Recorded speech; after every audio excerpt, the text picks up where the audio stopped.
difficult part of this is how you use the inverse to solve a linear system.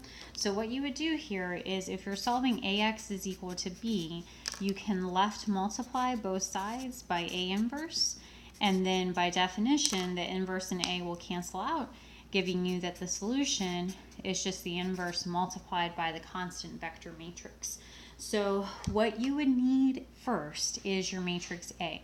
So remember that this linear system can be represented as 5, -6, 4, 3, and then the vector matrix of -61 and -2.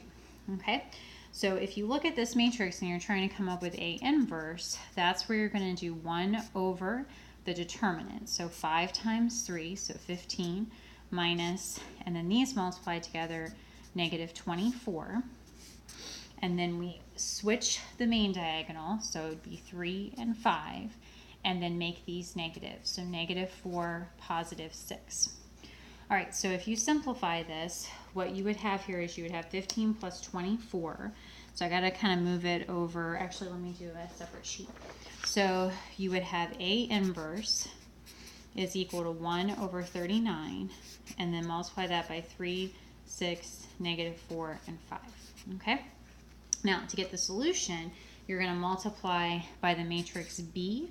So I'm going to multiply this by the constant vector -61 and -2. Okay? Now, what I would do first is I would multiply the matrix times the column vector and then go from there. So what you would have is you would have the 1 over 39 stay. And then just keep in mind you have a 2 by 2 here by a 2 by 1. So you're going to end up with a 2 by 1 matrix. So you'll multiply -61 times 3 to get -183. And then add that to 6 times -2 to get -12. Okay?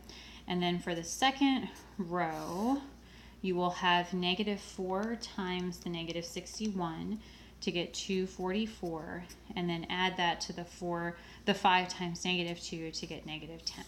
Okay, so you'll have 1 over 39, and then the -183 minus 12 gives you -195.